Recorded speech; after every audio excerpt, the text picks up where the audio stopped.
Russia is in a real period of crisis, or it's entering into a period of crisis. But I would say it's a little bit premature to predict that Putin and the Siloviki around him are ready to do a deal to end the war anytime soon. Do you think the post-Soviet order in the South Caucasus is beginning to fundamentally change?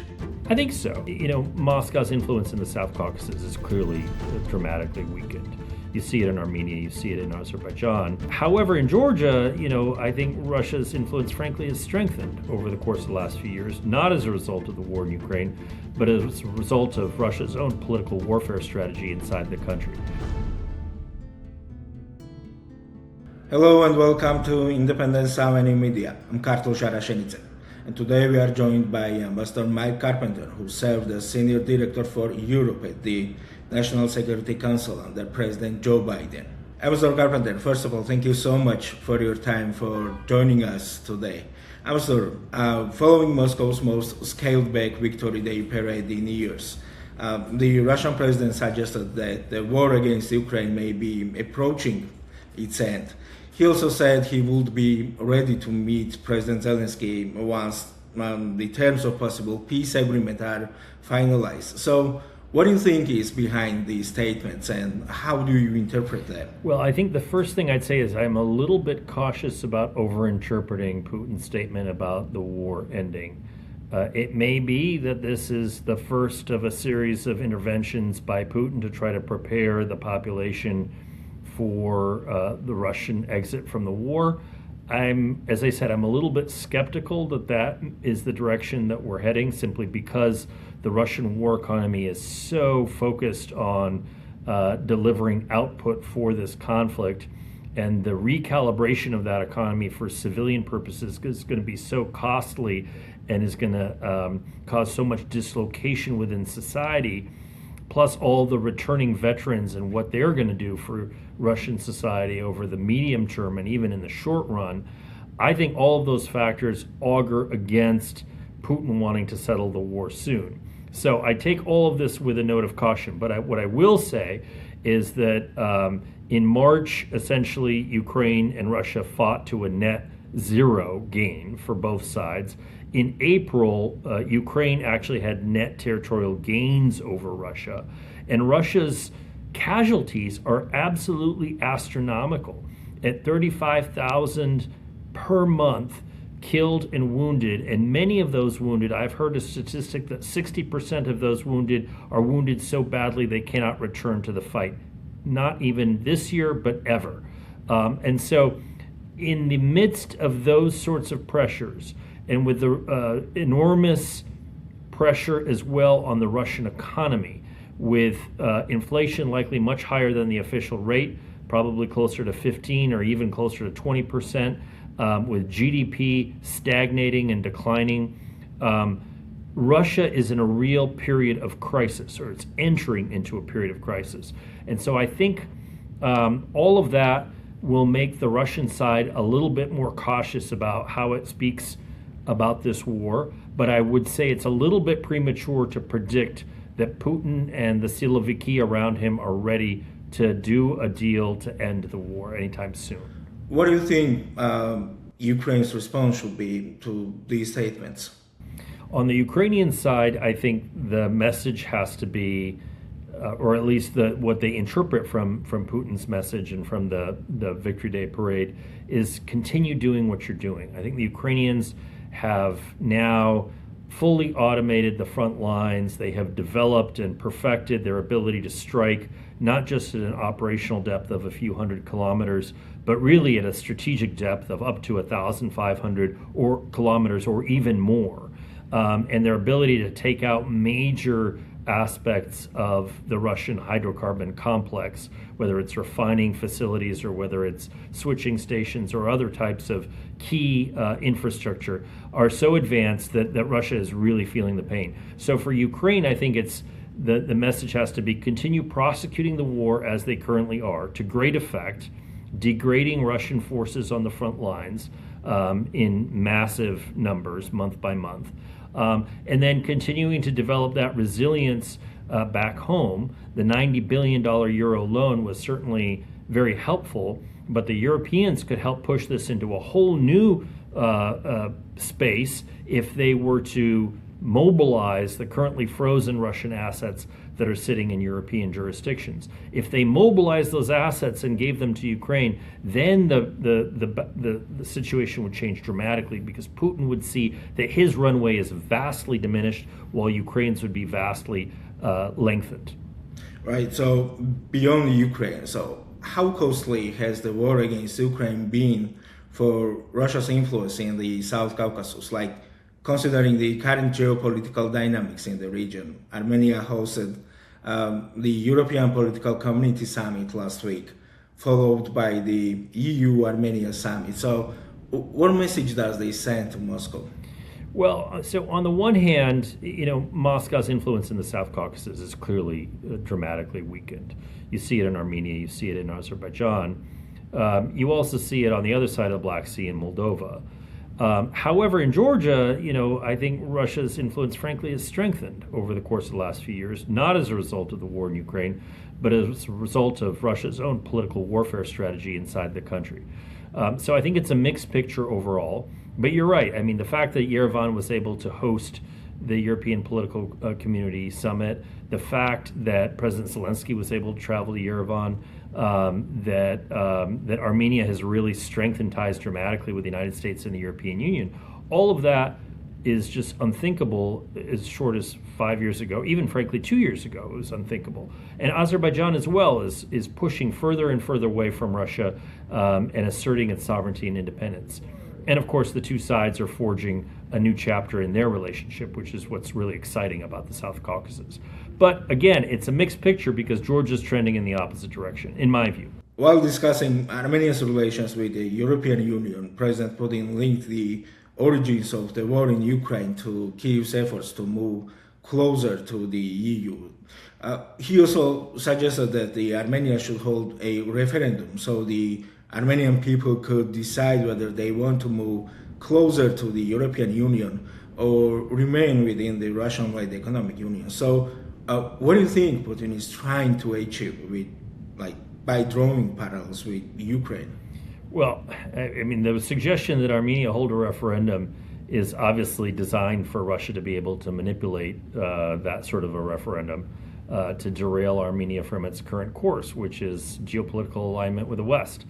Obviously, Putin is scared of this, so he's making some parallels with Ukraine. And similarly, he was frightened by Georgia's moves towards the West beginning in 2004 to 2008.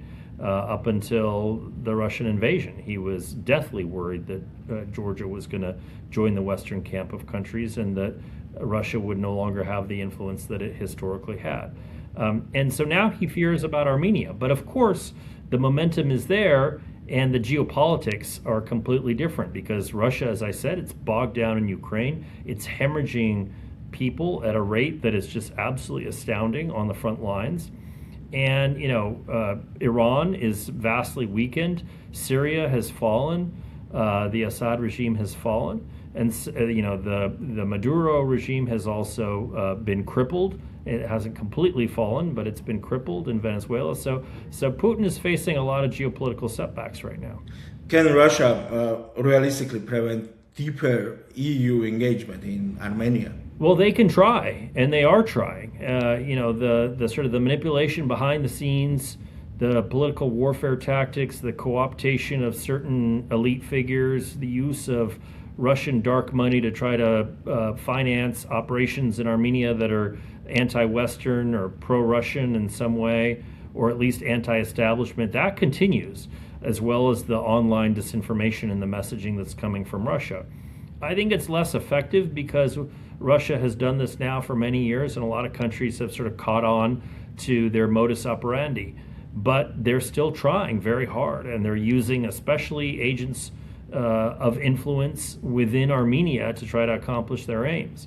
And so Armenians have to be really vigilant as they go into the elections in a couple weeks' time to look out for this Russian malign influence or manipulation or disinformation, all the various tools that Russia has at its disposal. Also, what practical changes could deeper EU engagement bring to Armenia and the region when it comes to security, economic development, and regional connectivity? So the main things are investment, investment, and investment. That is really the main thing that both the Europeans and Americans can do right now. And the fact that NVIDIA, the technology company, has invested $500 million in Armenia in a data center is, to my mind, one of the best examples of how the United States can exert influence in the region in a very helpful fashion that will create jobs, but also a digital backbone for the middle corridor that spans Central Asia to Europe, and that really brings Armenia further into the 21st century. And then on top of that, there's also investments in connectivity, rail, roads, etc., pipelines to bring energy, ideally from Turkmenistan and points further to the east to European markets. All of that has to happen. And I think it will over time, but the sooner that infrastructure can be built and the sooner the connectivity can happen, the better. You mentioned Georgia, right? So, and the European Union has deep concerns about democratic backsliding in Georgia. And at the same time, Georgia remains important to Europe's interests in the South Caucasus, right? So, including connectivity and trade. So, do you think the U.S. strategic interest in Georgia could eventually override these concerns? Or will democratic standards continue to shape the future of EU-Georgia relations? I think they're linked, because the one aspect of Georgia's democratic backsliding that is sort of an ironclad rule is that the further that Georgia has moved away from its democratic norms of, say, 5 or 10 years ago, the more it has reached out geopolitically to China, Iran, and Russia.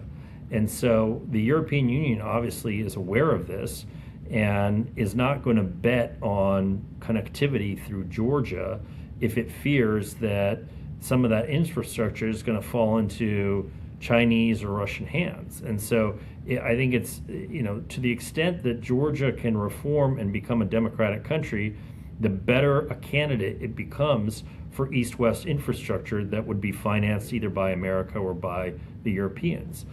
But the same is true of the opposite. The more that Georgia regresses democratically and fails to abide by European norms, the less attractive of a candidate it is for Western investment. And surely the Georgian dream leadership has to realize that. It's not rocket science. It's pretty obvious that that's been the case in the past, and it's going to be the case in the future as well.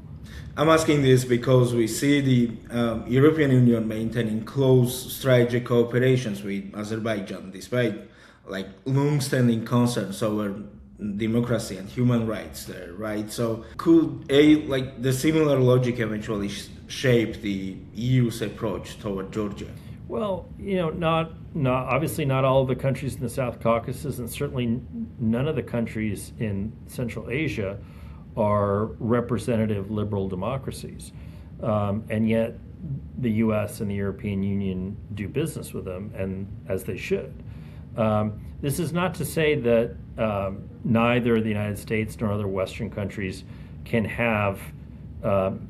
preclude doing geopolitical business with countries that are not of the same governance model as they are. What it means is that when a country starts to regress to the degree that Georgia has, there are open questions about the direction of its geopolitical alignment, and I think that's the case. With Azerbaijan, I think the geopolitical alignment is much clearer. I think Azerbaijan has cast its lot with the West. It is very cautious because obviously it has a northern neighbor in Russia, and a southern neighbor in Iran, which is right now deeply destabilized.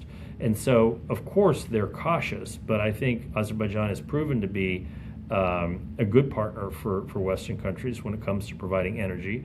And I think that for that reason, it falls into a slightly different category than Georgia today.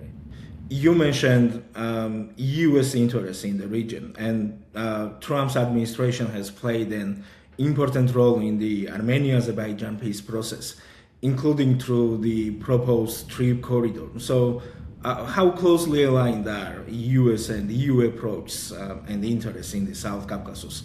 Are the U.S. and the EU really on the same page when it comes to the South Caucasus? Yeah, I mean, it's a good question on the degree of coordination. In terms of strategic alignment, I think by and large, the U.S. and the EU are pretty well aligned. I know that they're having a lot of conversations.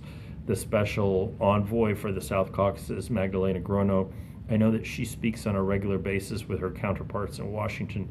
So I know they're talking, and I truly believe that strategically they have the same interest, which is to ensure there's a durable peace between Armenia and Azerbaijan, a diplomatic opening between Azerbaijan, Armenia, and Turkey, and then the infrastructure connectivity that will allow for not just hydrocarbons to flow from Central Asia, but just as importantly, critical raw materials to flow from Central Asia, which is a repository of a lot of these minerals. And potentially the processing capability doesn't exist right now, but potentially that processing capability could be built in Central Asia and allow for a tremendous movement of these goods to Europe, where the market is already quite mature and available to receive those critical raw materials. So I think that the future is very bright. And I think the European Union and the American side both understand this. They just have to tactically align what they're doing in terms of the diplomacy to make sure that they're on the same page from day to day. When we spoke last summer, you said we are about to find out whether the South Caucasus can be complete without Georgia. How do you see current U.S. interests in Georgia? Like under the current administration, we've seen Secretary Rubio hold a phone call with Prime Minister Kobachidze, renewed attention in to the Anaklia Deep Sea Port project, and reports that Tbilisi will become the first city in the region to host Trump Tower. So how do you see this administration's approach to Georgia, and how does this differ from the administration you served in? So it's, this administration's position on Georgia is still evolving. I fear that it's evolving in a dangerous direction. And I fear that the desire to complete a commercial project along the lines of a Trump Tower in Tbilisi will distract those in power, such as Secretary of State Rubio, from pursuing the U.S. national interest. I hope not. I hope that's not the case. I hope that the U.S. continues to try to support a Western consortium that will develop the Anaklia seaport and that will press the government of Georgia on human rights and finally get the government to reverse some of this geopolitical positioning that is antithetical to Georgia's Euro-Atlantic integration and its Euro-Atlantic trajectory. But so far, the administration has been sort of quiet on these issues. They haven't shown their cards. And I fear that the commercial factor, the very private commercial factor, which has nothing to do with U.S. interests, may get in the way. Now, if I'm wrong, and the administration comes out and supports the Megabari Act and enacts sanctions and tries to achieve an outcome in Georgia that is more compatible with the country's Euro-Atlantic future that the last administration supported, then I'll applaud that. But I haven't seen any signs that that's happening. You have some Republican members of Congress who have been very articulate and eloquent about Georgia's future in the West and wanting to support that path. But that has not translated into policy actions from the administration as of yet. And we're already a year and a half into this administration. So I wonder whether we're going to see a potential loosening of influence by the United States in Georgia in the coming months and years. And Ambassador, this is my very last question. So with the current situation in Georgia and the latest developments between Armenia and Azerbaijan, between Armenia and the EU, do you think the post-Soviet order in the South Caucasus is beginning to fundamentally change? I think so. I think the rapprochement and the reestablishment of diplomatic relations between Armenia and Azerbaijan, and let's hope the ratification of the peace treaty between the two countries, which hasn't happened yet, but if that does happen, that will be a game changer for the entire region. And I am absolutely in my bones convinced and also intellectually I am convinced that Georgia is going to pursue a Euro-Atlantic future at some point soon. It will reverse this current period of stasis or regression. But it'll take probably a new government in power to effectuate a reverse change where they go back to pursuing Euro-Atlantic integration as they did up until 2024. And once they do that, I think the European Union will accept them with open arms. But they have to be serious about the reforms that are necessary for that membership. So let's hope that reality comes into play. But in the meantime, Armenia and Azerbaijan are going to outpace Georgia significantly in the next couple of years, because that's where the locus of activity is going to be, and that's where Western companies are going to want to invest. Well, thank you so much again. It was a great honor to have you with us today. My pleasure. Thanks for having me. Thank you.